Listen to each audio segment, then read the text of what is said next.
connected, a NSM conference, the struggle for Northern students in the civil rights movement. He was dashingly handsome, a red scarf tied around his tall neck, a beatnik character, unconventional, looking like walking art with his trademark hat.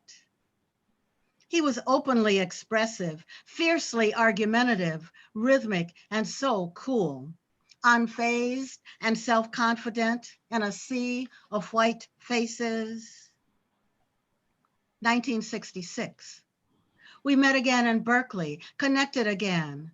QR was a mosaic of a man, sharing multiple colors and patterns of life, of ideas, friends, ethnicities, and artists expressive.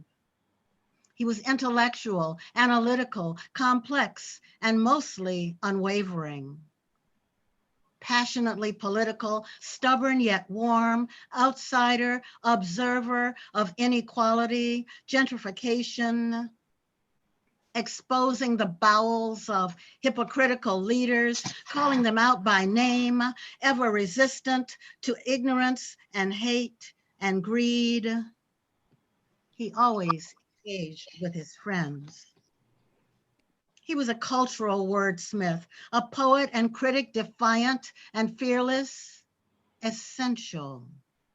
Reciting history and politics, a teacher unforgettable, a champion of the dispossessed, fiercely independent, reaching out to the poet in man, communicative yet private, his words like jazz and the blues, exalting, bemoaning, thumping and bumping, his personal, unforgettable bebop style, cutting new images, atonal, Afro-futuristic, inventive. He challenged white power, our system inequitable and unjust.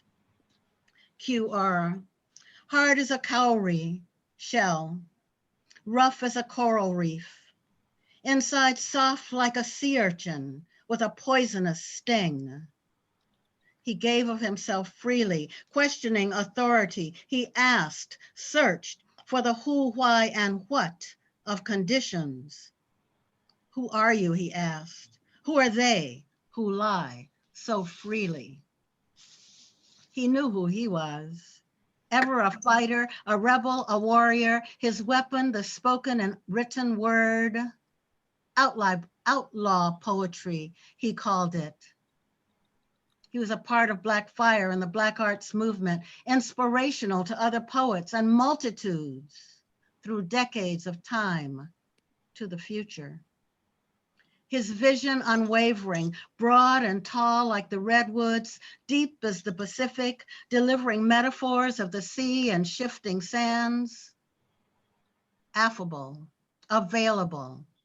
He heard ancestral voices, collaborative and expansive like music, like drum beats.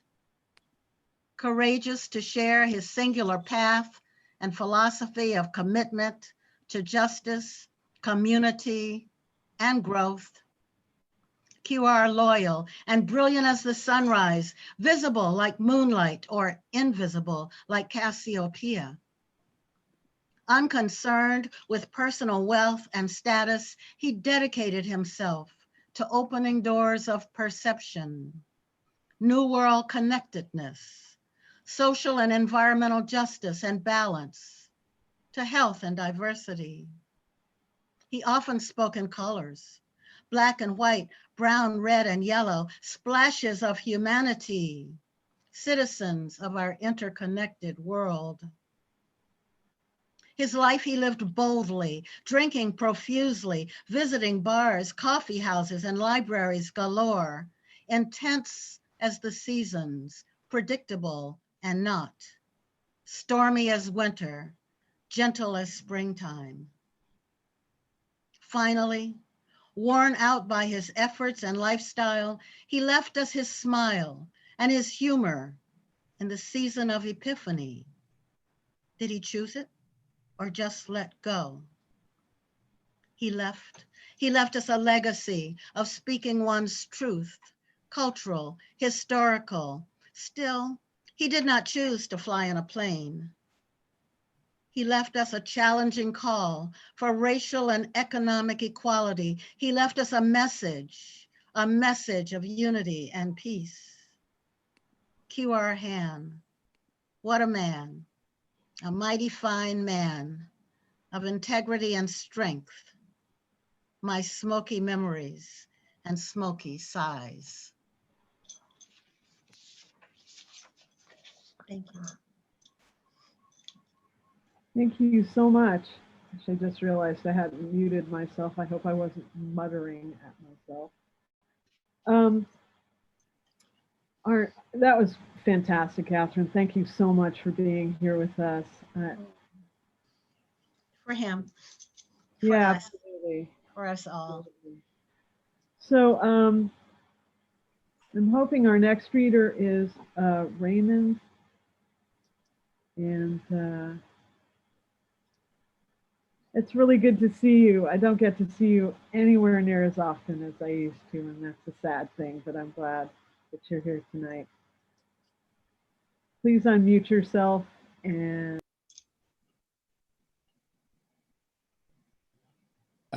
thank you for Ken. Am I audible? Okay. Yeah. It's so funny because I first, I think the group Wordwind was formed in '86, I believe, and I probably encountered them, I'd say like maybe '89 or something like that, at a bookstore in Berkeley Small Press Distribution. And I really like the group. It was, that was our group, Upsurge, and now Upsurge NYC was formed in 1990. And I really liked their group. I think it was 4 at that time. And I think of them as sort of the Temptations of poetry or something like that, you know, because all these guys were tall, Lewis and Q and Reggie. I don't know if Brian is tall or not, but he looked tall with them. So anyway, this is just simply called Q. Ooh,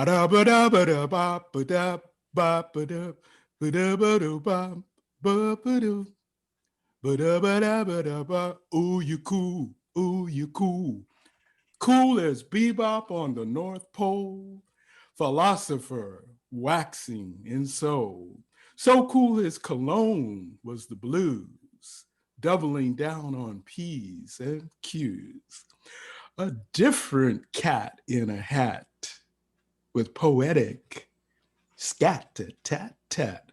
So out he was in, then back out, sprinkling poetry about. Once there were 4 cool cats, then 3, and now 2. Apollo's drafting heavily from that crew. First he drafts Reg, and now he drafts Q. What was once a foursome is now 2. Cats breaking up that old gang of mine for ancestral space with no red line. I celebrate Q with my little rhyme. Today's all we have. Now's the time. Blessings to the family and crew. Love you, man, and bid you adieu.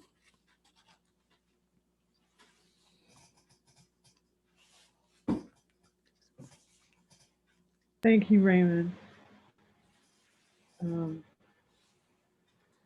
Next, I'm going to go through a few people who performed with him quite frequently, and I'm going to start with Brian Arbach. Brian, can you unmute yourself and say a couple of things? Thank you, Kim. Hi, everyone. Raymond, thank you. Still alive, at least as far as I know. Lewis, sounds like Raymond got some ideas for us, but we're going to do what we can do over here in Oakland. Well, me and QR, well, we go back quite some time, I guess. at least almost 2/3 of my life, believe it or not, because I was very young when I first met him in my very early 20s. And he was a great man, great person, great friend.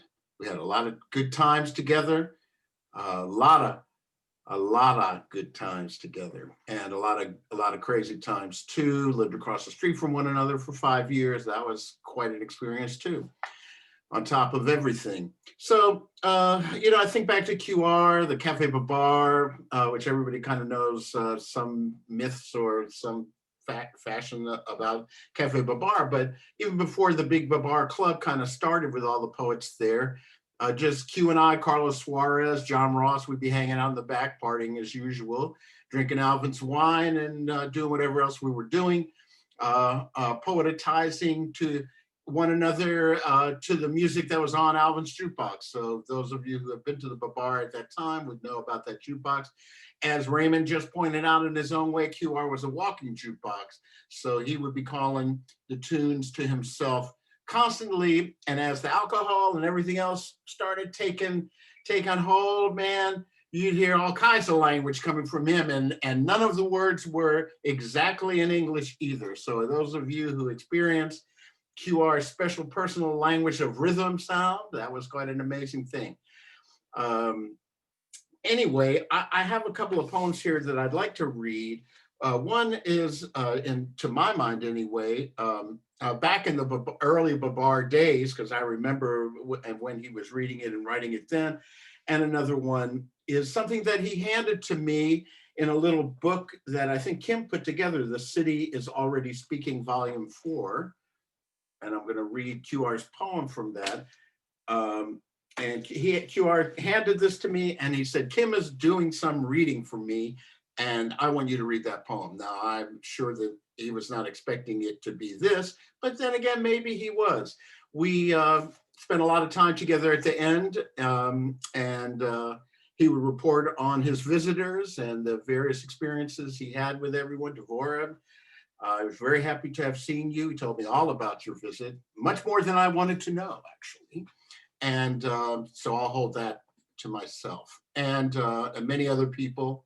And in any event, I want to read a couple of poems from QR, if that's okay. And the first one is from the book. I speak to the, no, this is Who's Really Blues. This poem is called Details of Geography and Times. It's dedicated for Court at the Cafe Babar. Court was Alvin's partner in the early days. Details of Geography and Times. He said at the time, his daddy was icebound in Murmansk. The African emperor went before the league my mama told me about, demanding and imploring just acts from the authorities. He said his daddy once got 5 million marks and won no change from getting just one pack of cigarettes from the corner store, or maybe Igloo in Murmansk, where they were icebound in the 30s. And he said when his daddy got home and told his compatriots and showed them this big bank note he got in change for just one pack of Luckies or Camels or maybe Chesterfields in a might as well be Siberia, cold stuck in Port neighborhood store, he went into with German paper money, while Selassie implored and deplored in terms of Nubian eschatology and Italian armor, more than stone main, more than a broken mime, trance and more champagne, après deluge harried looks, waiting for the shuffle that came in Stukas later. He said, his daddy said his compatriots called him a collaborateur, him, icebound and working, coming home with a small fortune and talking about organizing workers, and they hadn't worked for months at home and stood in line for hopes that got recalled weekly and never heard of Vladivostok, Murmansk. He said, his daddy said, they really had it hard in the 30s. The second poem is called, parenthetically, Untitled. I am the equal opportunity thief. I steal from each moment I can, some trifling fact about which no care can be construed by anybody but myself and demon. I'm as easily light-fingered with glances as galaxies and spent at least a certain part of every afternoon casing the joint, so to speak, so as not to miss my chance. I'm not particular about precious stones, and works of art are worth only in conception whose price is deceit, a sprite of a lad he was. I was drunk for work today before I even got up, for that matter, woke, if you want to call this awake. And because my as-ifs are on scramble, I never know which lie it is I'm telling at the moment that I tell it in. QR hand. Thank you. Thank you so much, Brian. Thank you, Kim, for publishing this. I think it's Well, later work, maybe. so Lewis, can you go next, please? Sure, I can go next. Am I audible? Yes. Well, people have talked about it. Q being a revolutionary poet and revolutionary, and I agree with that. And most of us poets, I guess, are revolutionaries with words rather than arms, or words are our arms. But revolutionary, in my experience, can be sort of a slippery idea. And I think what sort of locked me into Q being a revolutionary was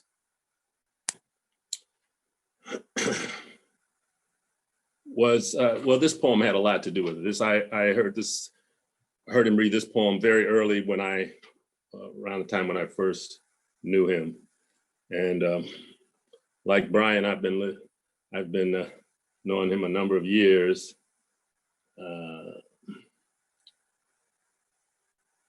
Since the 70s. It's a long time to know somebody, long time.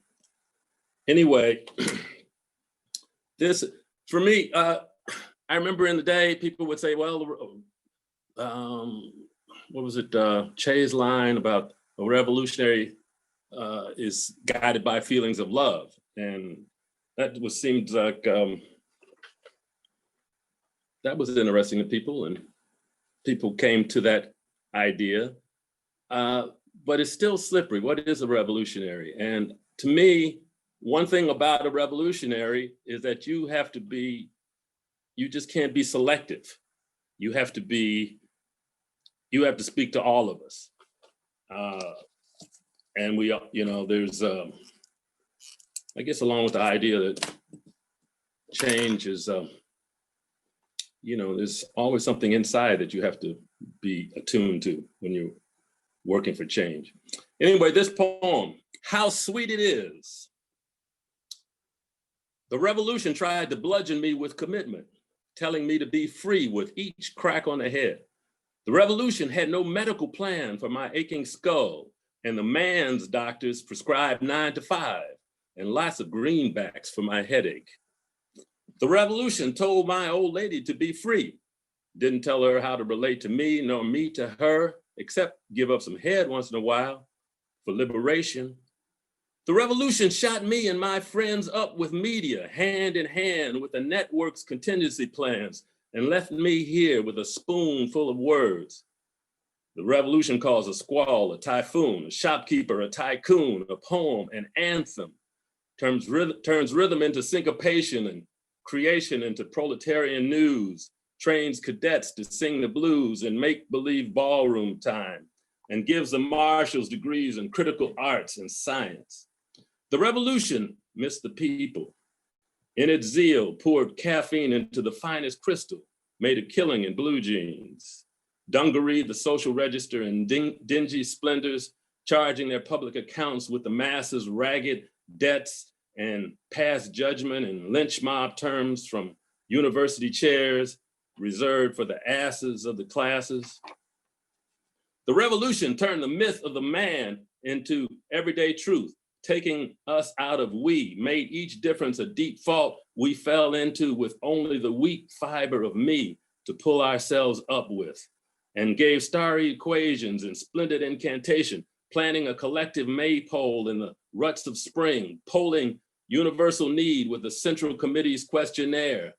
The revolution washed the brain out of my head in the name of our liberty. The revolution bought Bentleys and cocaine and private sets in the California hills, jamming all night with Freedom Now and the Six Coquettes, caviar on their nipples, gyrating on peppermint sticks, coming to tell the truth to the city when tomorrow gets here, if they come to get us in the morning. The revolution sent strollers on a long march without a map, mixed black and brown into a third concoction anyone can handle and not have to ask, is this the real thing? Liberated space from everybody's closet, said, come on out, the mace is fine. From poolside havens, sipping Black Russians with a publisher or two, fawning and feigning a jab of reverence at each toast. The revolution stashed Panama Reds and Acapulco Golds, backyard greens and a natural crop, and sent the brave into the jungle and the catacombs to establish the territoriality of identity in the libraries of the cosmos, while workers jammed pension funds with rich pollution and ate steaks sprinkled with ethnic jokes. The revolution made a hole in me, trying to make a whole of us that only we can fill. The revolution is you and me listening to each other, filling holes with our guts and making holes with our love. The revolution is that steam shovel lyricism we are running back home to get, now that we've been had and been a hullabaloo and everything else we thought we were missing. The revolution is our bloody love song on nobody's hit parade but our own.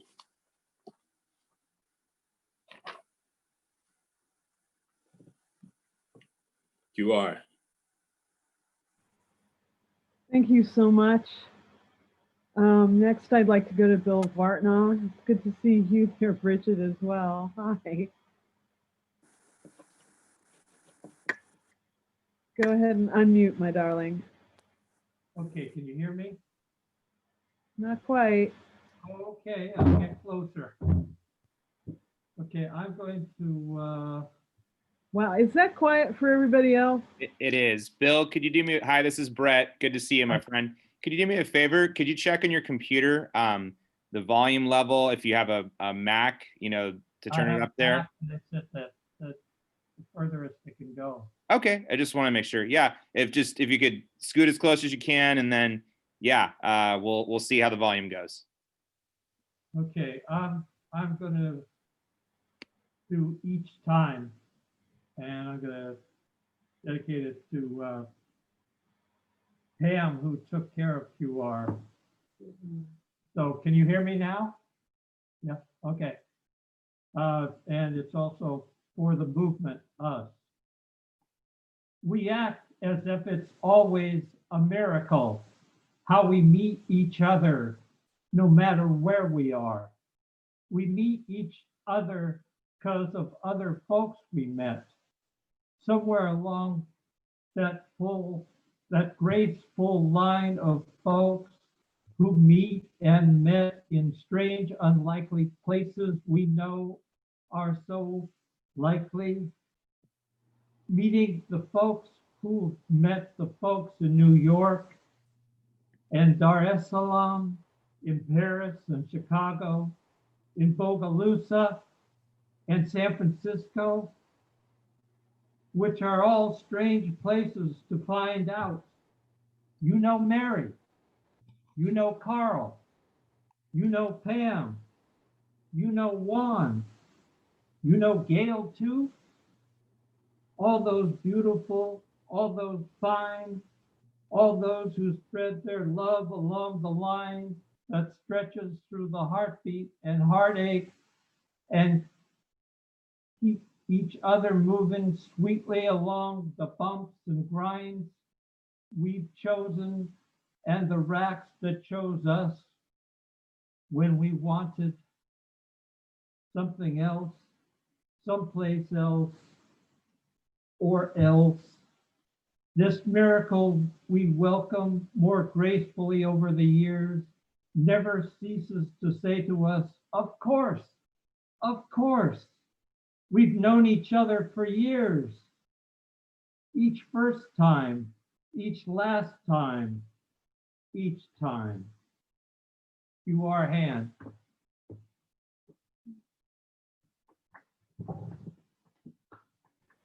Thank you, Bill. Next, I'd like to invite Devorah Major to read. Okay. Hi. I was going to read that poem, but I did also write one, so let me find it.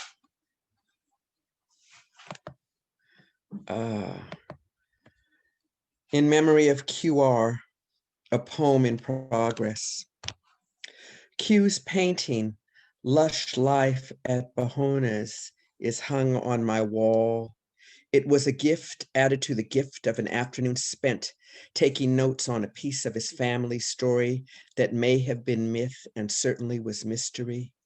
San Francisco sojourners come from and return to New York thoroughfares where he was born. Something about fresh bread and a thick red-haired parchment-colored girl in her then called Colored Daddy's Mary Street Bakery, her heart being taken by a salon black tea tinted sailor armed with the resiliency of love in 19th century Frisco. I look at Q's painting and see Mission Street shadows brushed in abstract angles, cafe and plate glass windows, skyline and sloping people, and hear Strayhorn's song pressed beneath the silver architecture where music is being strummed by a lanky guitarist perched in a corner. Talking with Q was a jazz poem, improvised layer riffs with squawks and squalls and a humming bass holding it all down, with a hi-hat cymbal punctuating the silences. You had to pulse poetry to conversate deeply with him, speaking in rhythms and laughter and long back stretches and leaning in hard lines. Mostly saw QR on Mission Street corners and in poetry cafes, with and without wordwind chorusing on different stages, rockin' mics and giving homage to the word, to la gente, to the struggle. Don't know where or how we met, except it was decades ago and it must have been carpeted by poetry, petals falling around our feet in the word gardens we planted and nourished, his friends, mine, across bridges and miles. Didn't cross his doorway till he moved to Vallejo, and I was to read it, listen and be heard, him telling me to come by his and Pam's place and have some brandy before the gig. Q loved all peoples while shaking fist at the demons who defiled this that could be Eden eternally. I love Q not because he was saintly, but because he was truly human, humane, a hued man who saw the world in all its passion and fury and knew it was worth fighting for. Thank you. As always, my stuff. Our next poet is Carla Brundage.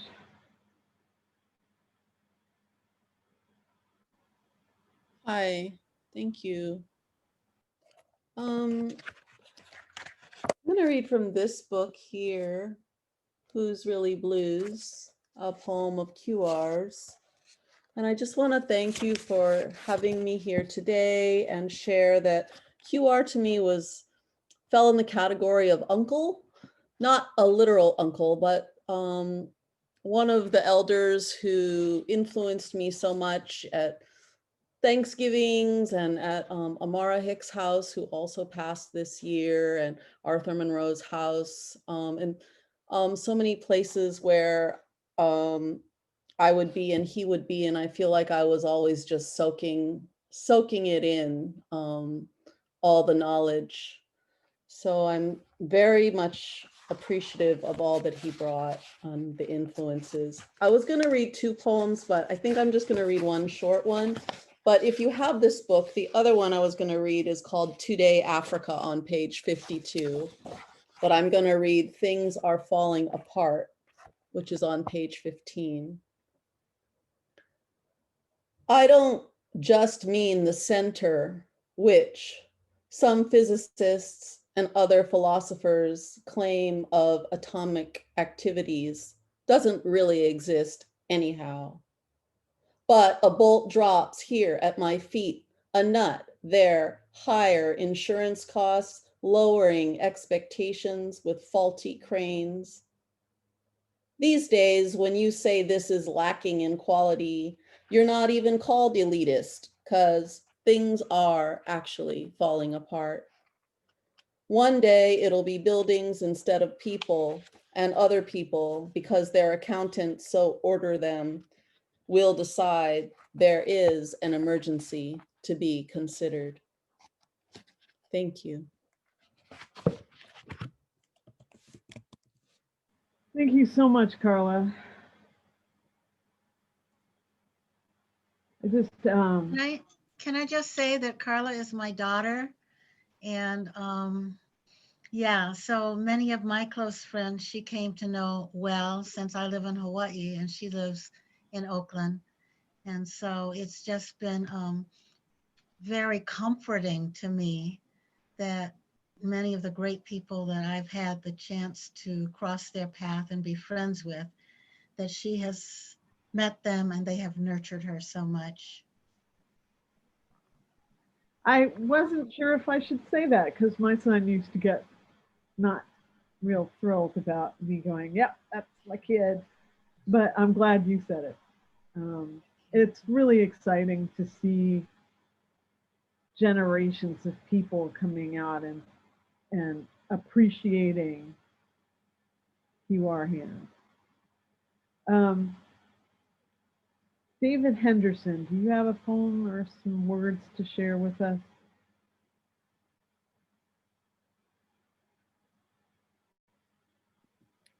David, you're muted, my friend.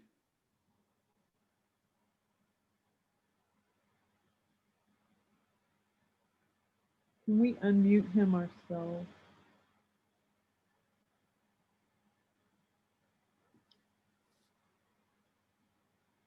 David, if you can hear. Did I unmute? You got There it. you are. There we go. Go for it. Okay, I don't know what kind of time thing y'all are working with, but I want to read a long poem of Q's.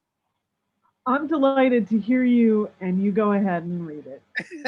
Well, anyway, this is from Blackfire, and if you've never seen Blackfire, it's an anthology that Leroy Jones, then Amiri Barak, and Larry Neal put together back in 1968, the 20th century. And Q has a poem in here that I've rarely seen, the title of which I rarely saw him do, which was Untitled. So anyway, this is a poem by Q. It's not short, but it's not long either. It's just right. And I can remember still your first lies, America, when I too was at Lexington in Massachusetts, and the South Pacific too, you motherfuckers. When Bataan fell and then Corregidor, I was on the death march. The fascist journal American scooped the centerpiece of beheadings. Americans burying others alive, realer than John Wayne and Robert Preston, or was it the Italian campaign, Anzio, Monte, Cassino, Salerno, Blood and Guts, Mark Clark, or was it Patton? Wasn't it in Italy they allowed Black Americans to fight, or was it Oran or Casablanca? I didn't realize that when there were no murdering Reds at Stalingrad, what it might mean to be dead except for that Stars and Stripes Forever, Valhalla, where all our hero Negroes too went. I didn't know, look, the difference between the well-disciplined, valiant Marines who waded and floated the bloody jaws of hell at Tarawa, under the withering, death-dealing, murdering, cowardly, that's what you call it, hellfire, crossfire of those yellow slanted rats, your yellow slanted eye rats, and or is it now fools of Midway and Wake? And speaking of Wake and Wakes in the like America, the tide of your blood spilt in revenge. Do we begin to see it yet? A riptide and the Wake? Do you really drink it, America? Manic vampire 10 red gallon he-men? Who would have thought, who was in the third grade then, that Lend-Lease was life insurance for zombies? Who would have thought, who was in the third grade then, America, that you were more full of shit than the Christmas turkey? Sure, Bing. Yeah, I know, it was a good time, made thousands for Decca Records, and I'll Be Home for Christmas. And didn't they make it? I mean, those Mississippi black boys that have too much freezing sea or air in the lungs in the North Atlantic, you dirty lying MFs. Your boats, U-boats, but not our boats. I wonder how many died wondering if now they belong finally at last, while their brothers drove trucks over the Via Appia and did things they would have been lynched for at home, and were under the threat of court-martial for at the front, ME 109s breathing down their necks with rapid fire fixed 50 caliber bullets, which Hollywood later did in livid color. You know what it is? You know what that is, the black, I mean, Red Ball Express before McCarthy, you know. History is now a monument to your deceit, at whose base sits the sack-suited, button-down XOSS men. Yes, I saw that one too. Who manage and direct how many of your companies, who manage and direct how many of whose countries, who manage and neglect how many of whose citizens who manage to stay alive. Don't ask me how all over the world. And remember, folks, an empty little belly in Chile or Peru is worth at least 2 full ones at home. Support fascism at home and abroad. It keeps your spit-leveled minds from owning up to its mortgage value in blood, while your soul turns cartwheels, policing, or is it caressing the globe with your compulsive green leprosy? Let me tell you, I had a black ancestor at San Juan Hill, still alive in the NAACP, lost an eye, would you believe it? From a bow and arrow delivering mail on an island. It's just a long point. A Staten, where he had to fight to stay, whose grandson was wounded and fights for money in Vietnam, and who, because I am human and black, can understand, cannot put down, but I sure wish he'd turn his gun around at least once. And I don't mean to let you get away with that one at all. I had a friend once who told me how his tears froze in his beard solid on the strategic withdrawal from the chosen reservoir, signed up to be a frogman at 15, a killer at 17, on land, in the sea, and I'm sure he could have flown in the air, and yet I'll always remember his smile of glee when he told me how, and now get this from a decorated Gyrene, he had blown away a top sergeant from Georgia, just a few steps ahead of him, just because he said Nigra a little too funny like. I mean, that's a real Uncle Tom. When the 17th rode the plains hard, the Kiowa never took a conch scalp, but no woolly-haired brothers were on the right side of the little bighorn. Experience teaches us that experience is at least the worst teacher, if not worse than that. It's too bad that a premise, a forgetful beginning like demise of memory, the death of the vengeful heart, which can at times be rebirth if you have that conjure power, but who has when a stimulus continually provokes, or is it evokes, the response that negates the acts, the former? Why is it that the latter, upon further appraisal, means little or no thoughts of reprisal? When all the condemning evidence before us, a chorus of supplicant no's stifle all sense. When the conversion of the convulsive into beautiful fluid energy of much beloved hates begin to feed on our very selves. When the gnaw of centuries of ill-joined dreams of joy leaps into the hand of the impotent slaves of our civilization. Why do we do the dance of life rather than the dance of their death? Why do we die for them rather than them for us, when the ineluctable talk of their hearts is a sign of their subhumanity to which we are so subject? Since when did our culture mean such goodness and such love of death?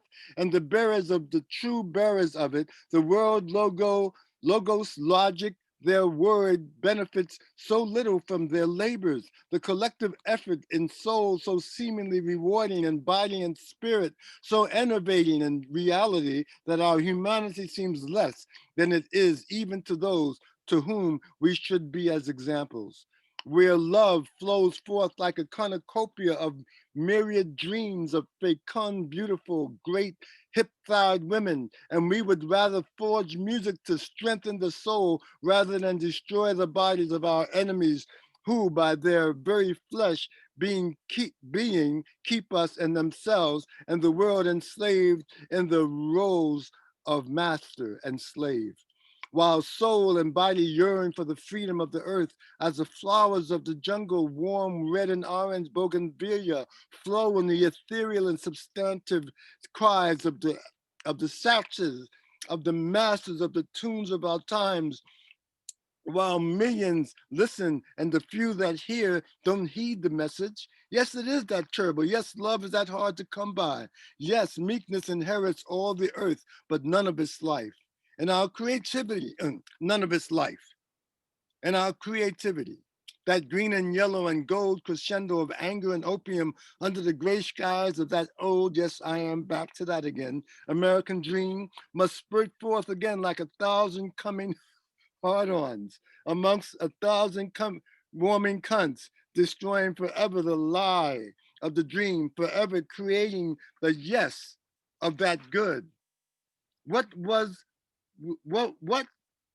that we were fighting about anyway? Was that what we were fighting about? You see what I'm talking about? How easy it is to forget. And that was, I think that's before Q came here. And I think he kind of, certainly really did help him. And he had a beautiful life here. And thanks to y'all, really, for the most part, I think, you know. So anyway, I'm sorry it was so long, but it's really enjoyable, great being here with you. And hey, Carla, and everyone, and and Devora, bless yours heart. I'd love to say hello to everyone, but anyway, I'm still gonna watch the rest of the program, or was that the end of it? Oh no. Good. I don't wanna, that was a All long. other people. I'm glad to hear it, and there's some Black Fire, which, I when Malcolm died, when he was killed, Malcolm X, it devastated a whole bunch of people in New York City. I'm from Harlem also, and Q is a Harlem guy.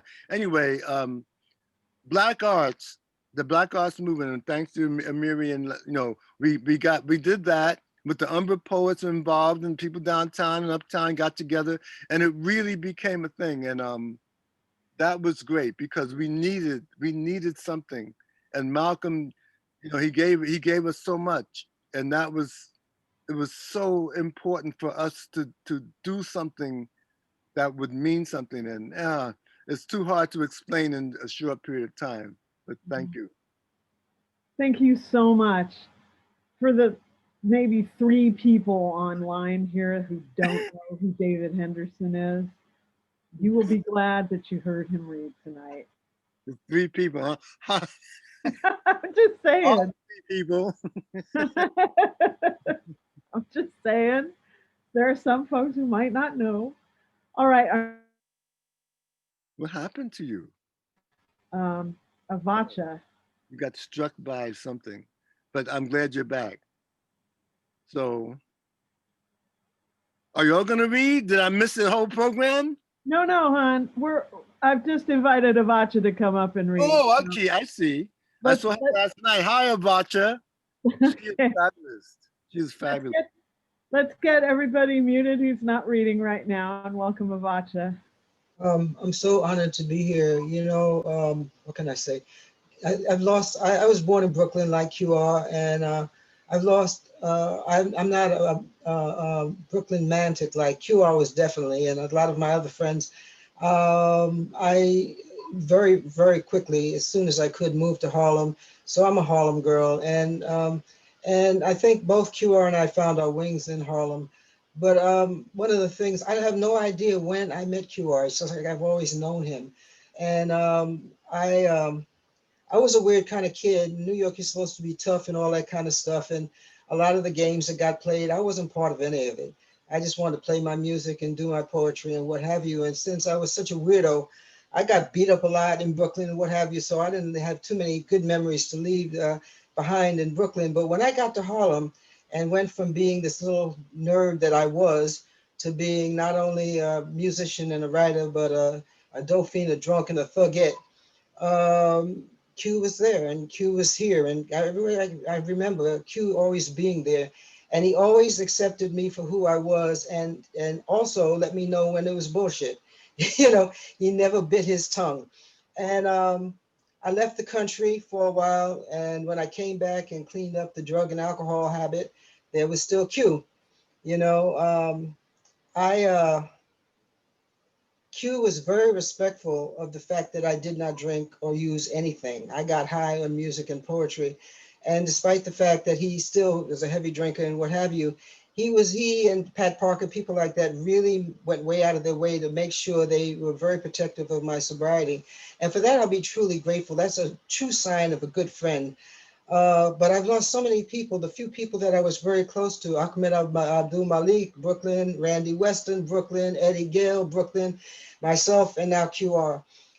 So I'm devastated. I'm in a state of shock. So I want to do one poem by QR. Thank you, Carla, for not reading the one that I'm going to read because I wanted to read it. And then I'll do a poem.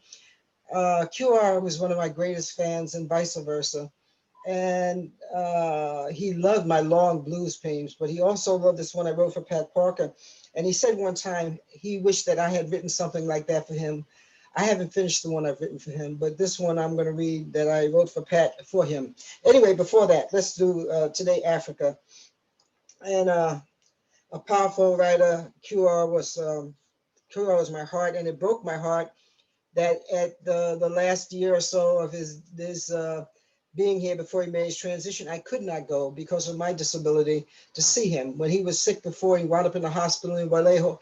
In Vallejo, I was there every day, but I couldn't do it, and it broke my heart. We talked a bunch on the phone, but it just broke my heart. So QR, this is for you. I know your spirit's out there somewhere. Today, Africa. There was land and people before owners. There was land and people before owners, the coming and going of fullness and emptiness, the coming and going of emptiness and fullness, blessed and cursed in the transhuman pre-state rhythms, blessed and cursed in transhuman and pre-state rhythms, still informing the music of peoples whose spirit is miraculously free, still informing the music of peoples whose spirit is miraculously free, unwilling to adopt the creed of hard heart and greed, unwilling to adopt the creed of hard heart and greedy, dream killers who gild trees and flowers and wash diamonds in the blood of children, even squaw killers in another continent. The dream killers who gild trees and flowers and wash diamonds in the blood of children, even squaw killers on another continent. We're also the land and people before owners of land and people. Where also there was land and people before owners of lands and peoples. And we who hear the sound of sweet musics above the cries of torture. And we who hear the sounds of sweet music above the cry of torture. must make our acts of solidarity and quiet dangers. We know the spirit of the killers of Sharpeville rules here too. Must make our acts of solidarity and quiet dangers. We know the spirit of the killers and Sharpeville rules here too. We know they killed their own before they found us others quite easily. We know they killed their own before they found us others quite easily. We know their peace is one of theft and death and Holocaust in any and all human languages across all borders. We know their peace is one of theft, death, Holocaust in any, all languages, all human languages across all borders. We say free Nelson Mandela, we free ourselves. When the soul of Stephen Biko rises, we are resurrected also. When we said free Nelson Mandela, we freed ourselves. And when the soul of Stephen Biko rises, we are resurrected also. The freedom fighters of Azania and Namibia, living and dead, speak the language of humankind to all freedom-loving peoples everywhere. The freedom fighters of Azania and Namibia, living and dead, speak the languages of humankind to all freedom-loving peoples everywhere. There was land and peoples before owners. Both will they be there for us when the owners are driven into the sea. QR hand. I will see QR every time I go to, I see brothers and sisters playing drums in a park. I'll think about seeing QR and seeing that at Central Park and what have you, or in the corner of some street on like Prospect Park or whatever, because he liked those things. He also loved the blues joints and the jazz clubs and what have you, and I'll miss you, brother. So this is for you. It's called What is a Poet? A poet will never be allowed the luxury of blindness. A poet is a receiver, an antenna, and a transmitter, all wrapped up in one. I say a poet sees it all and hears it all and is obligated to tell everything. A poet is at best a storyteller, a griot, a historian, the keeper of the flame. We're walking pincushions who can even feel tomorrow breathing down our backs. We can taste yesterday's laughter and see the tears you've yet to cry. A poet goes to sleep with words dancing all around their head. We're sound junkies who don't know how to be quiet. A poet just can't stop it. We can't turn it off. It's like an avalanche of words, the beauty, the terror, the power of sound. It's all around us. It's everywhere, in everything, all the time. We don't have to go looking for a poem. Poetry follows us like a shadow. It just keeps on coming and it won't go away. We're driven people, call it a gift.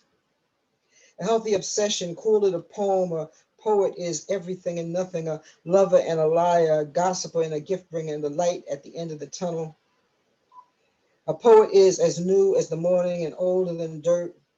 And a good poet, just like good poetry, is forever and ever and ever and ever and ever and ever and ever and ever, just like you, Q. Thank you for being in my life. Thanks for always being there, supporting me. I love you forever. And I will see you everywhere. I mean, there's just so many places that I will see you. And what can I say? Thanks for walking our way.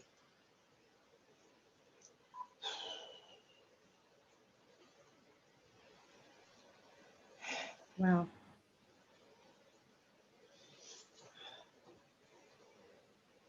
Our next poet is Tonga Wise Martin.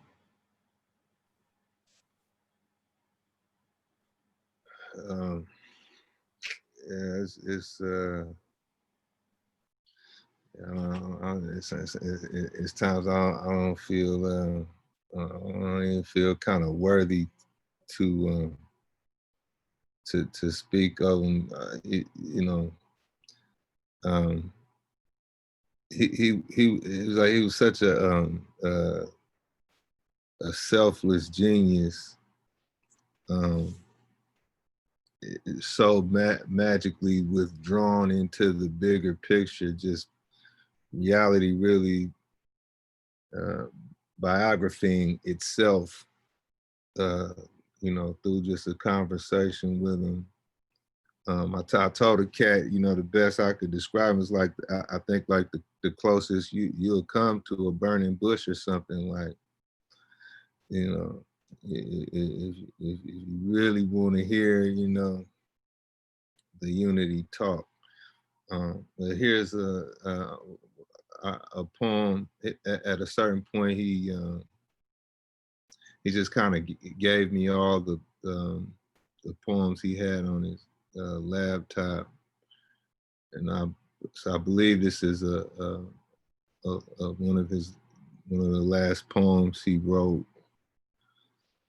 And then I'll slide into something that I wrote the day after he passed. I don't know no poem I can write that's legal. That'll get you a high called love and stamina, more habit forming than ice and crack combined. There's no poem for this occasion anyway. Poetry is a lost language gone south. Don't bother to look into war colleges and attending CIA telegrams to and from the embassy's most private chambers. So they think this here's killers ain't no metaphor. Not a thriller diller. It's already on videotapes you can't buy or won't. The poetry that was here is on a night flight to hell, set in place of bodies to be converted like sounds into poetry, into medicines and machines, escape routes, a march of triumphs, like the people did in Managua, enough to fill a vacuum the nation states create in lands like El Salvador. You won't have to smoke it or get a government stamp. That's my cousin eulogized now in literary history. Wasn't pretty, this effect on my eternal soul. I tried to cry on the side facing the sink full of alcohol, fine flowers of struggle, that color spectrum, the cousin who was dead if you brace yourself. It's hard to write without my friend. No Malcolm positions on East Coast warfare, my friend. In the audience with the Earth's coming mood, mainland jazz, the organizing is all over me. Let me divine you the Lenox Avenue of the future. The river just keeps riding freight town to town. Violent revolution in this very year. Open your paper to us. Rulers of the night train, humble dishwashers who live to hum the details, to look into the future like gentle people, 3/5 of a typewriter. Do some math with me here in the absence of confidence, the luxuries of a paranoia that you can finish later. My friend died yesterday. Like belated parenting, we haunt each other in quick bursts now, sample the drug, wrestle the angel, no depth of setting, hiding behind the hordes because we're in the train business. You don't need a ticket for a winter that only happened here. Behind this room is my mind, ashes runneth over, throwing around this room is my mind, brim of an innocent soul, which dollar deserves my neck. Thinking about you is like sharing a ghost with half of the city's afterlife. Thinking about you centers us. I'm just a small man in the basement window, chronicling material conditions, boiling water next to a change in the course of poor people's consciousness. I cannot impress you with the names of guns. We haunt each other with absolute pragmatism, with the truth of African transcendence. When another city ends, we hear the fire out. I never really did like the car they found me in. Imagine what defines a creature, where remnants of concrete put none of the world down except slabs, but there be nationalism or bloodline making the news again. True, I have an absence of style. Just a doorstep moving, dead body to dead body. Rest in peace, Q.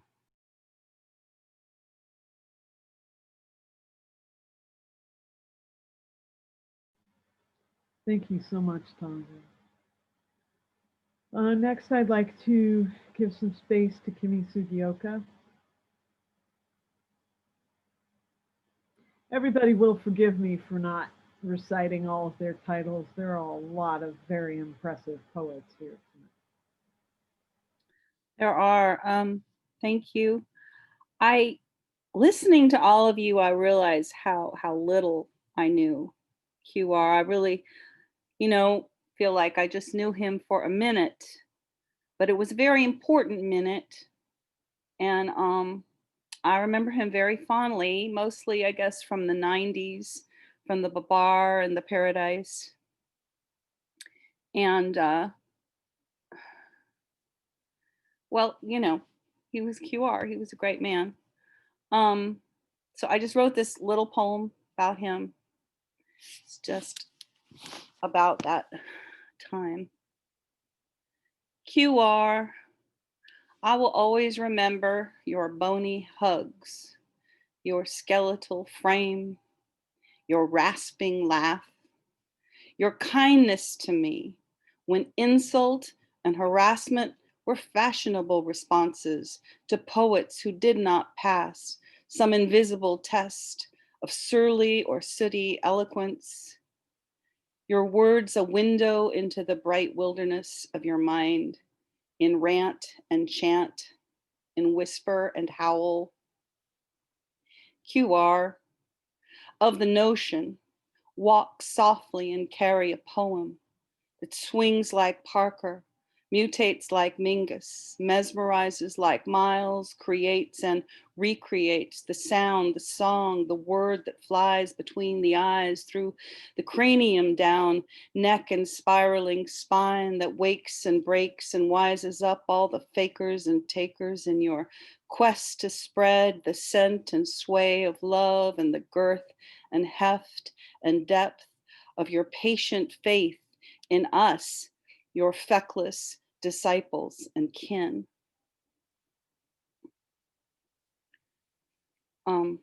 So thank you. That's love you, QR. Wish I'd gotten to spend some time with him, but I left poetry for about 15 years and didn't come back for a while, so I kind of missed out. Anyways, thank you very much. Thank you, Kimi.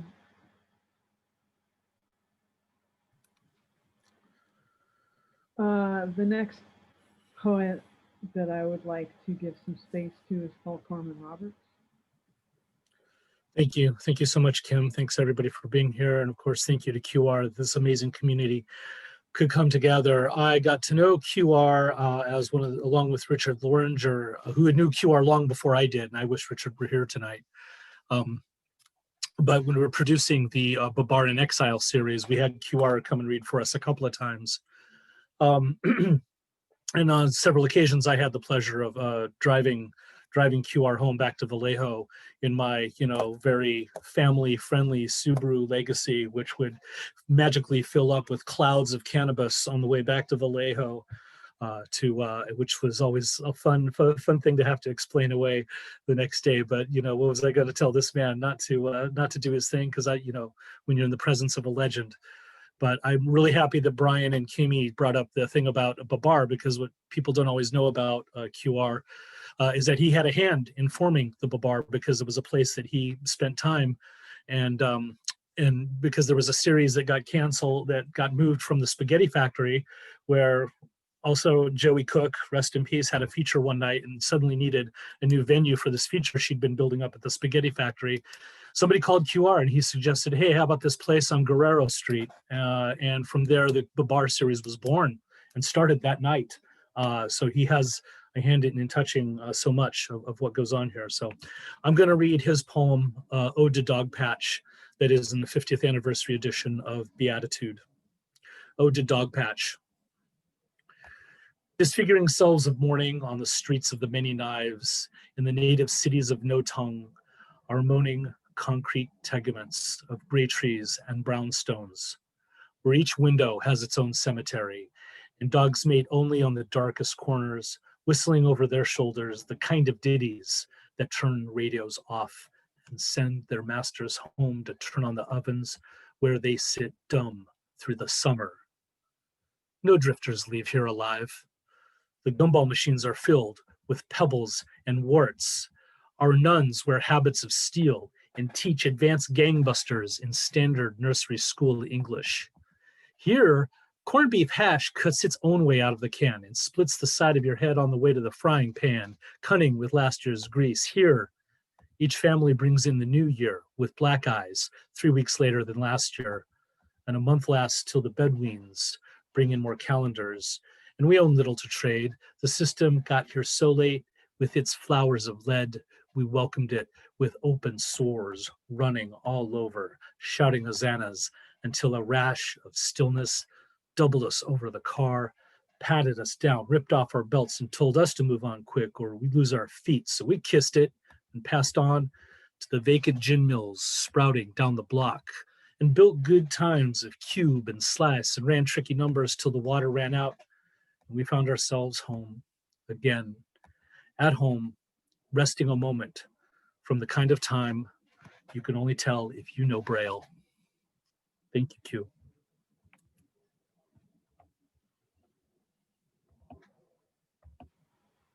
Thank you, Paul. I've been watching the chat and I'm thinking that I don't know if there are any poets in the Bay Area that don't have a QR Ham story. You know what I mean? That people keep saying things like, maybe I didn't know. I've heard a lot. I asked a couple people to read tonight who were like, oh, I don't know if I knew him well enough. And I have a feeling that there is no end to the number of books and tributes that could be written about this music.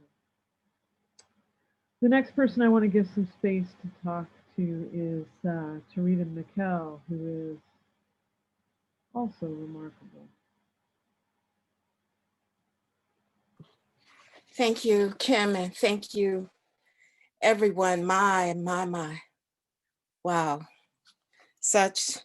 He was such a personage among us. And we can go back to Reggie Lockett and Lewis and you know and I have that CD, and I'm going to read one of his poems that it just kind of tickled me a bit because it's a defiant, well, all his poems are defiant, but it's from the book Who's Really Blues. And I just wanted to put this picture here of City Lights books, and the red lamp just above his book is just so prominent. And I just want that there as we, just acknowledge him. Yeah. So this is from his book, Who's Really Blues? Our Hemisphere. Afro, Carib, Latin, hillbillies. Semitic, Hamitic, semi-Dravidian natives who might have come from India and sure enough be in the Indies here. Those carrying glyphics to the New World, whose old dwellers take to the hills still and teach us to worship there. Black and brown and golden and peach, pink, urban populist and left-wing anarchist, universal, guac-verso, color-coded, God-headed, New World peoples of every shade there is, and we're making more every day. A class containing classes, the X's and Y's of manifesting humanity's becoming. The music of the world, containing all, excluding none. Let the Klan and the Nazis go back. We home here now. Thank you, QR. Thank you. Thank you, Tarita. That was wonderful. Josiah Luis.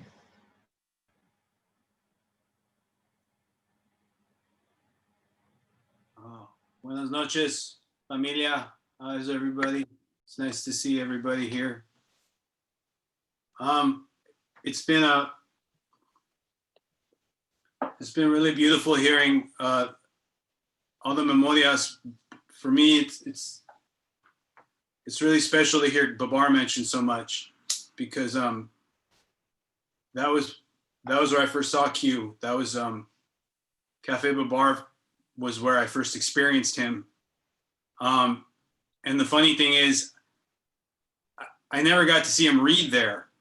Every time I'd go out to smoke weed or something, and he had already read, or he'd be outside and I would miss him. And it was the same thing at the Paradise Lounge, but I would see him on the street, or I would see him in front of Cafe Bohème, and I'd hear him.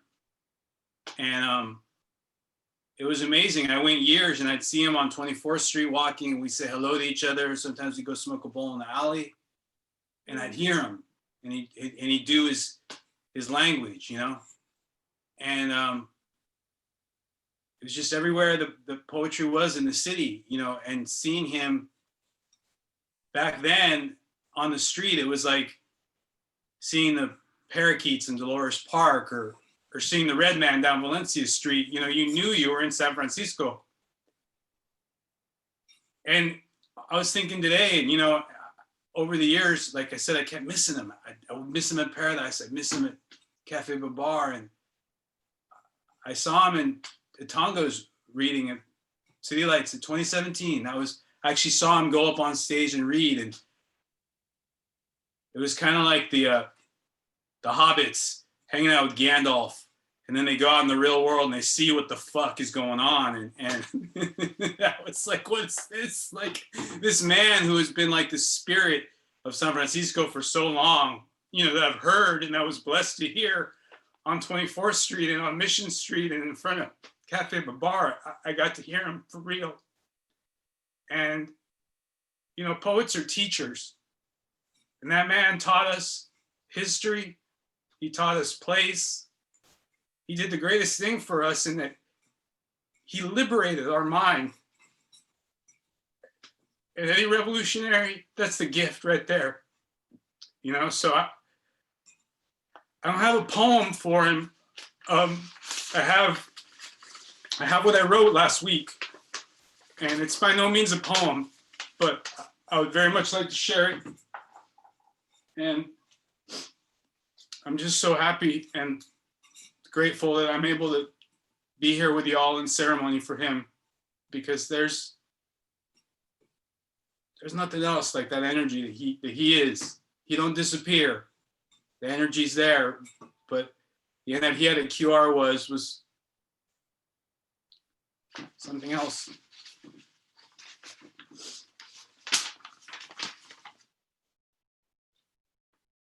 A Harlem folk cuento. A deep poetic invento. A long leg bone, another long leg bone that proved you were a santo. A dashboard drumming North Beach canto after the reading.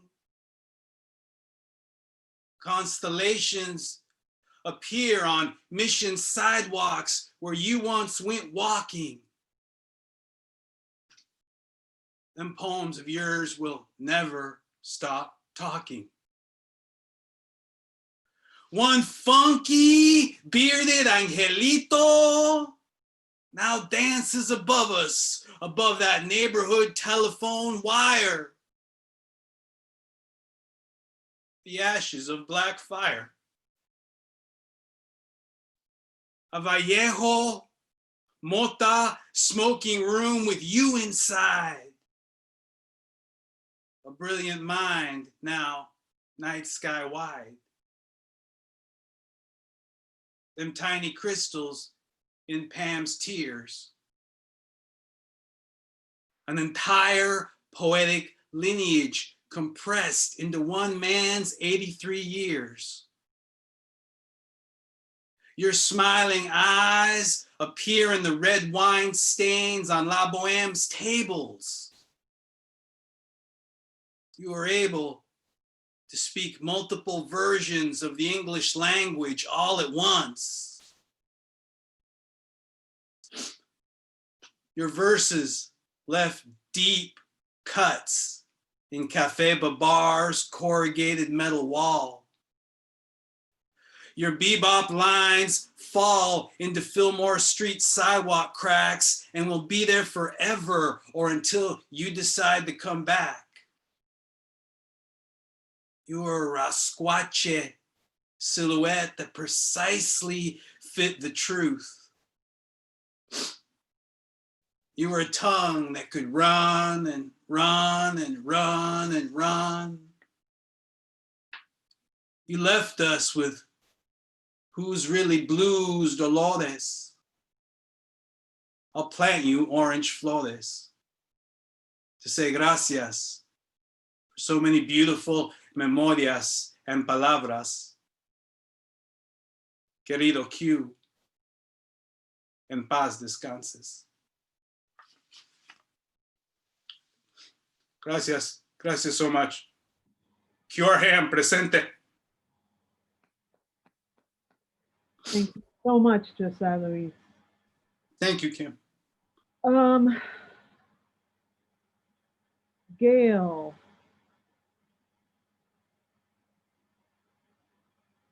I know you have something to share, yeah?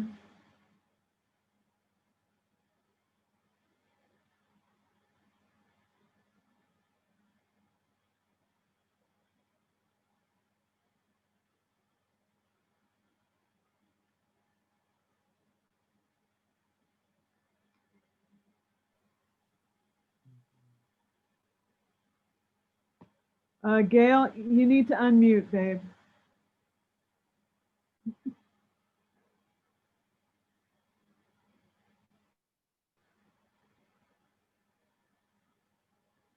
The rap from Living on Dreams, composed with Carl and Kent Haywood for performance at Galleria de la Raza.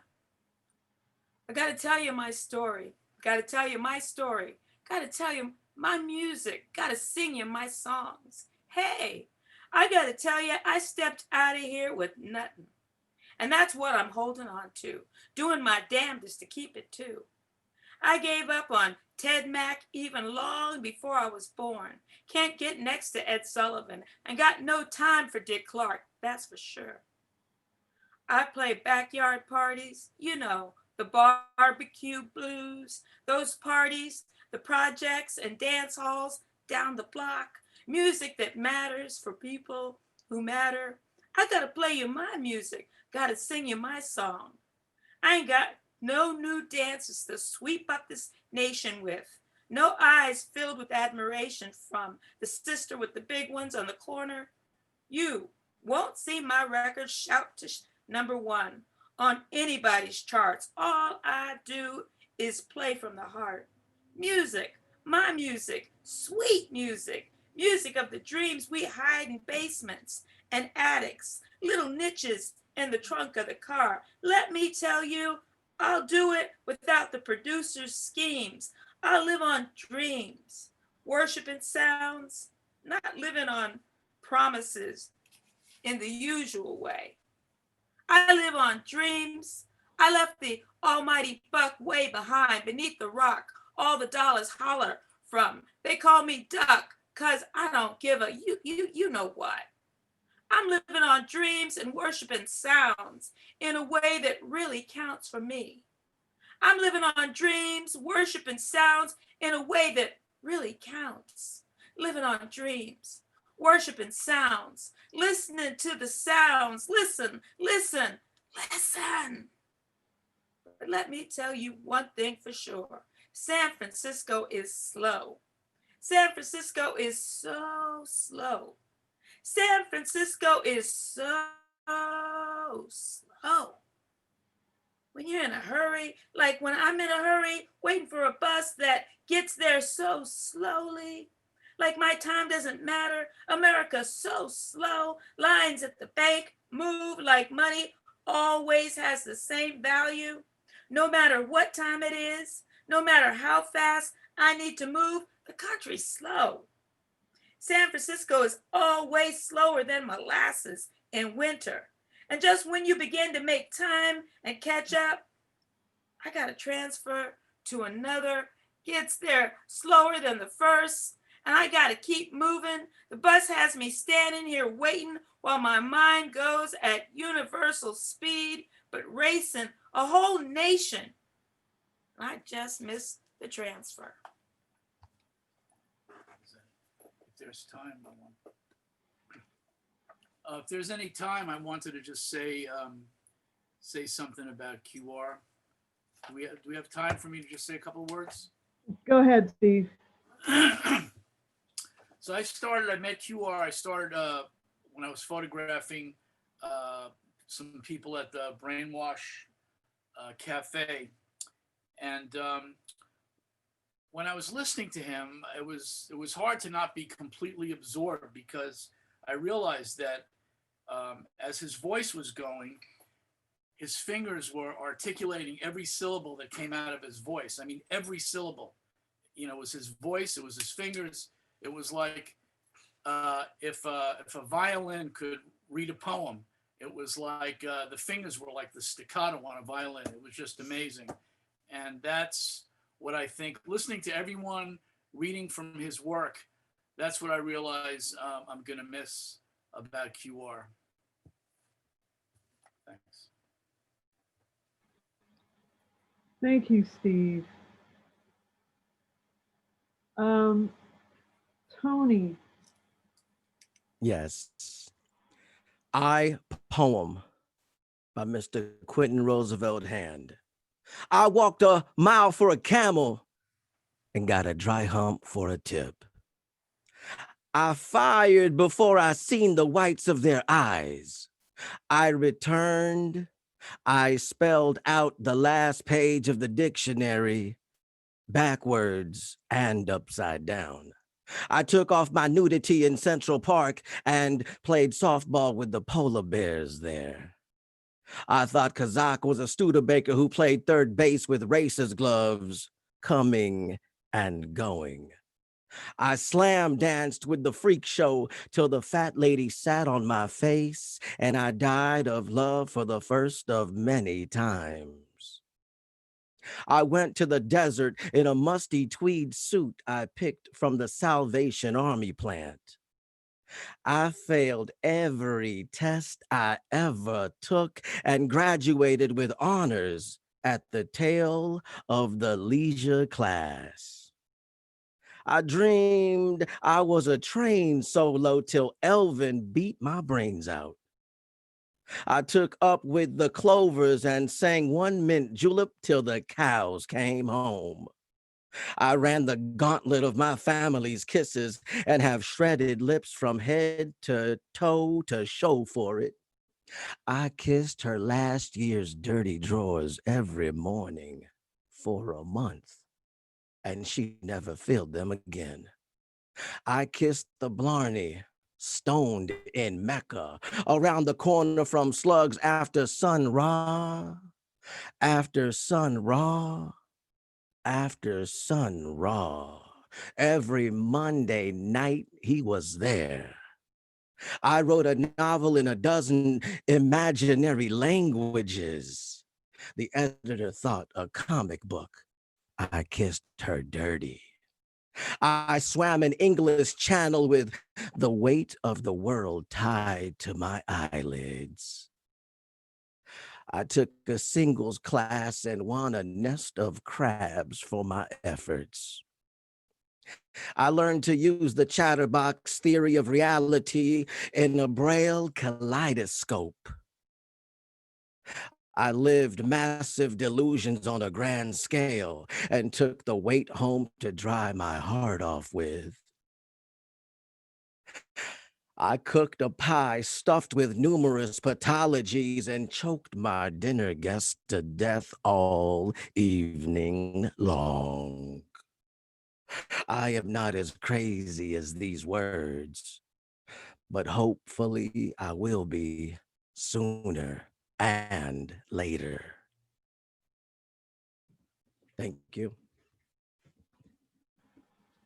Thank you so much. I wanted to say, I don't think anybody mentioned it, and I probably should have. The publisher for Who's Really Blues was Bill Vartanoff. And we're talking about the book a lot, and I just wanted to point out that that's the case. Also, I'm tap dancing because the person I wanted to go next got bounced from the room and is now rejoining.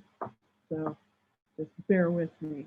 I don't know how many of you have ever seen QR's handwriting, but I've been doing a bunch of the typing of some of his work, much of which is in longhand. And I had two observations that I just wanted to share. First of all, I've taught people do not write that neatly. That is just not the case. And the other thing is that things I thought were poems were notes he was taking from a class he was doing in poetry, which cracks me up because that is a person, I don't know. I think if your class notes look like poems, maybe you don't need to be taking a class in poetry. It's just an observation. Lincoln, do you have something to share? Thank you. I do. Hold on just a sec. Am I unmuted? Am I unmuted? Yes, you are. You're good to go, my friend. A quick limerick. It's for QR. There's much more needed, like we've all heard, than a limerick. But as I was listening to the Zoom event yesterday, which was very beautiful, as this one has been as well, the limerick popped up. So it's something like this. A poet of jazz love so grand, chanted riffs in a great freedom band, African rhythms in flow, Harlem, San Fran, Vallejo, all praises due, QR and. That'll do for now. Thank you very much for calling on me. Appreciate it. Well, thank you so much for being here. Yeah, of course, of course. Also, Jorge Molina is here, and I was wondering if you had something to say. Just because I know this goes deep.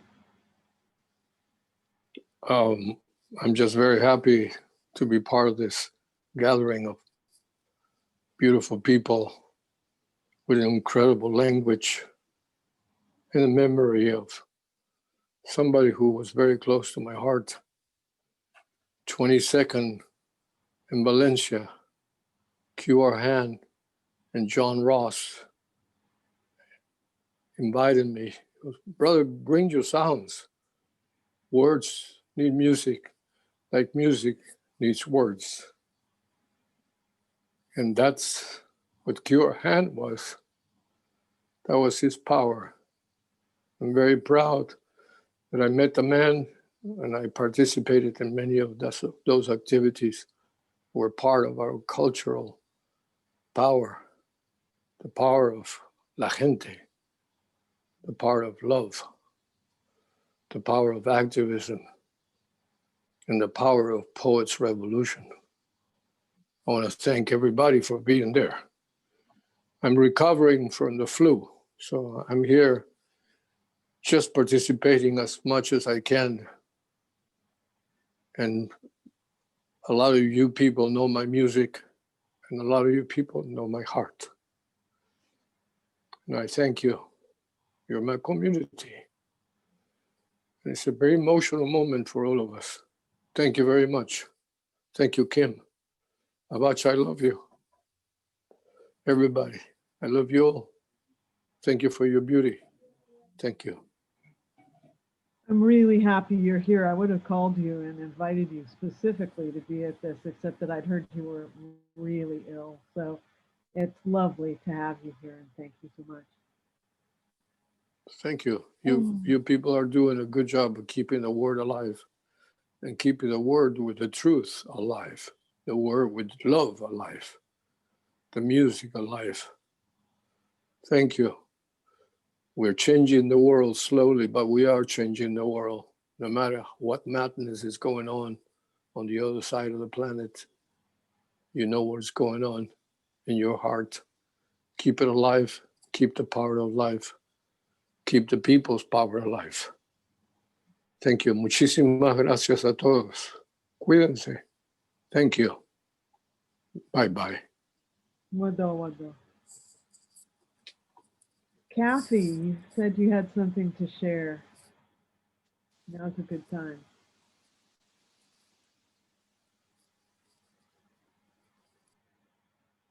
I just spell your name.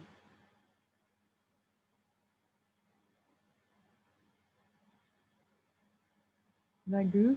Actually, no, I saw the name. I think she might have been booted. Oh, shoot. Yeah. I'll look back Oh. and let you know. Thank you. Yep. It's been my intention to write a specific poem for Q, and he and I met in the early 80s. So we knew each other a while. And we were close sometimes, and then we weren't close for a while, and then we were close again. And it went back and forth. But I'll tell you, I was sitting out on my front porch trying to write a poem for him. And my paper was getting wet, and I was like, start raining again. I have been crying off and on since he passed, and I'm not prone to that. But I feel like we all understand that this is a person who had huge impact on a lot of people, helped a lot of us be better performers, better writers, all kinds of things. And I've read with him in cafes and in back rooms of bars and in very fancy restaurants. And I've got to say, I don't think I ever saw him give halfway. I think he always just like pushed it all the way to the edges. And I know it taught me a lot of things. And it's going to be feeling very difficult without him here. But what is also true is that he gave away so much of himself that I think he'll be here for many years to come. In all of our work, I mean, I don't want to call out Tongo or anything, but there is a lot of Q in your writing. And I think that was intentional, and I don't think I'm stretching for that. I think we've got Kathy back. Am I right? Kathy, are you here?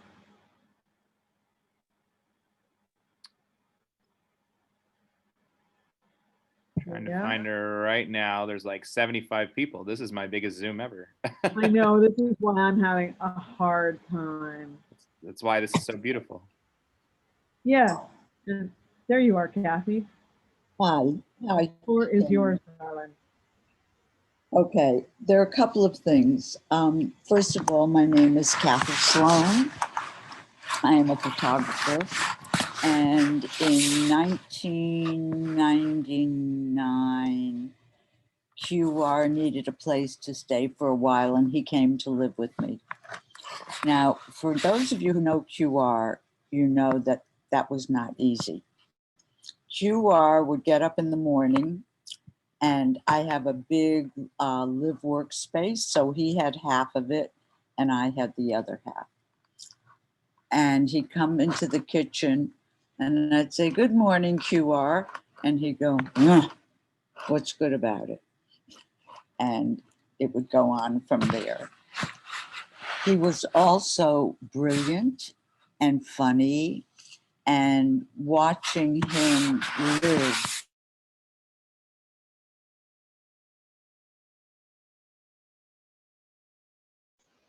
Kathy, you froze. You might want to turn off your game. I'm sorry? Hey, Kathy, it's Brett. You froze there for a second. If you could turn off your video, it might help with your connection because we're experiencing a little delay. You think I know how to do this? I can actually stop your video. Okay, you can stop it. Okay, can you try now? Let's see how your voice is doing. Okay. So is that better? It's very good. Thank you. Okay. So to watch a basketball game, read a novel, draw these wonderful drawings that are on the cover of one of his books, and, you know, carry on a conversation with me all at the same moment. He turned me on to wonderful, wonderful books. He was the first person I knew who read Motherless Brooklyn, and then gave it to me. The Bear Comes Home. I don't know if any of you know that book. It's a wonderful, wonderful book. Anyway, I love QR dearly. So I have a poem that I'm not a poet, but Reggie, QR was part of a group of writers and artists and musicians, one of whom was Reggie Lockett, also a good friend of mine. And I found a poem that I wrote, about Reggie Lockett's funeral. Reggie died quite young,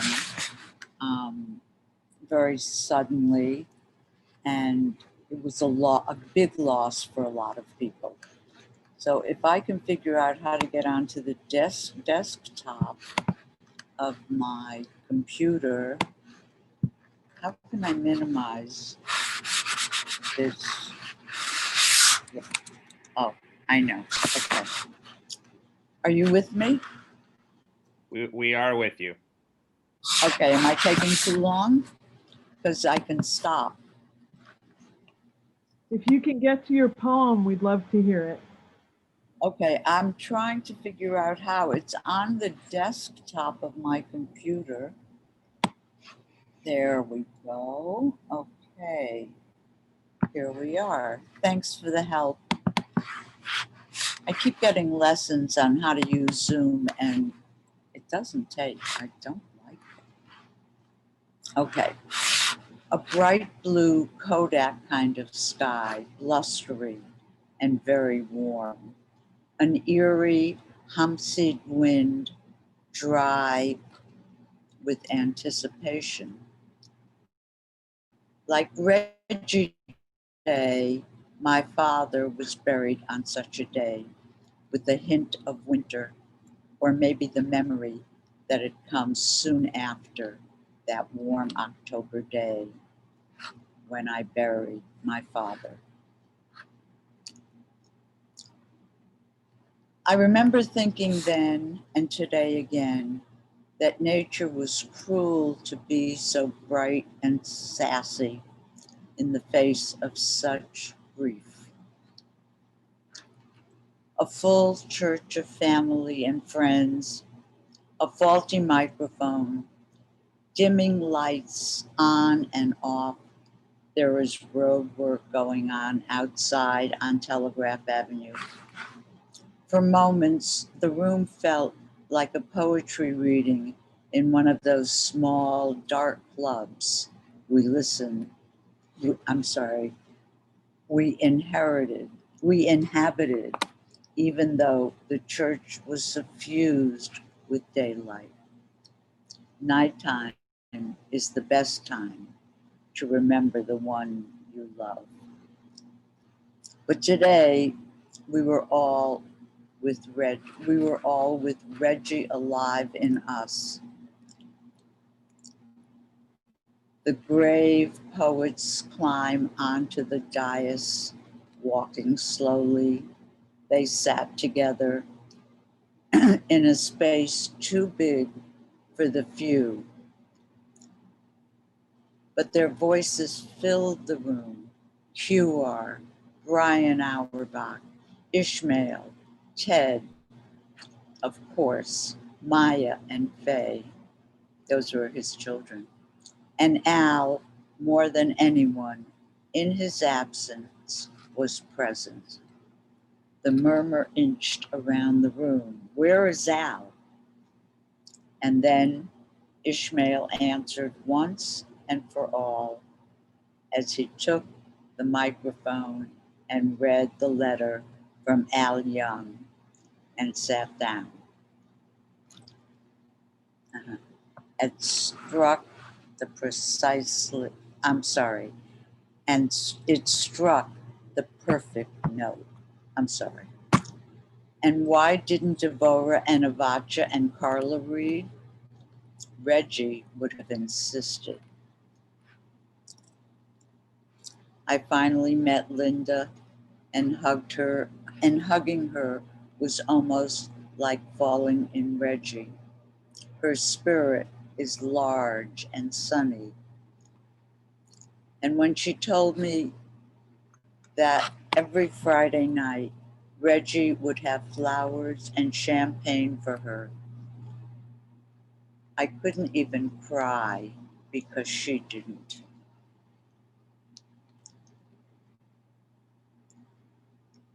They had found each other, and that was good.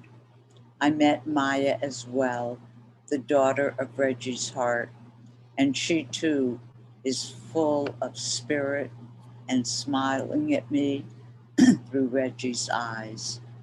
Reggie had good women and men in his life. There's a party going on at the Black Arts Place on Pine. The poets and artists are on the sidewalk, embracing, not even talking shit. Just happy to be together. Inside, the large family, proper women in proper hats, and cousins grown up together, eating and meeting and greeting, the West Oakland Southern Black way of bringing everyone in. I left before the poems, just as the family had gone, and the other friends and artists were moving inside to begin singing the praise songs for Reggie. Arthur had to get back to the museum, and I was full. Thank you. Kathy Sloan. I'm sorry. Thank you, Kathy Sloan. You're welcome. I have to figure out how to get back to you.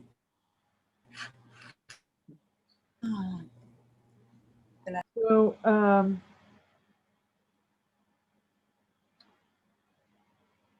I know what I'll be doing a year from the end of December. I'll probably be having a washing the hair ceremony for him in a tradition that I used to be doing, but I'm pretty sure there'll be something live when it's possible to be live and together. But I just want you guys to keep in mind that every time you read,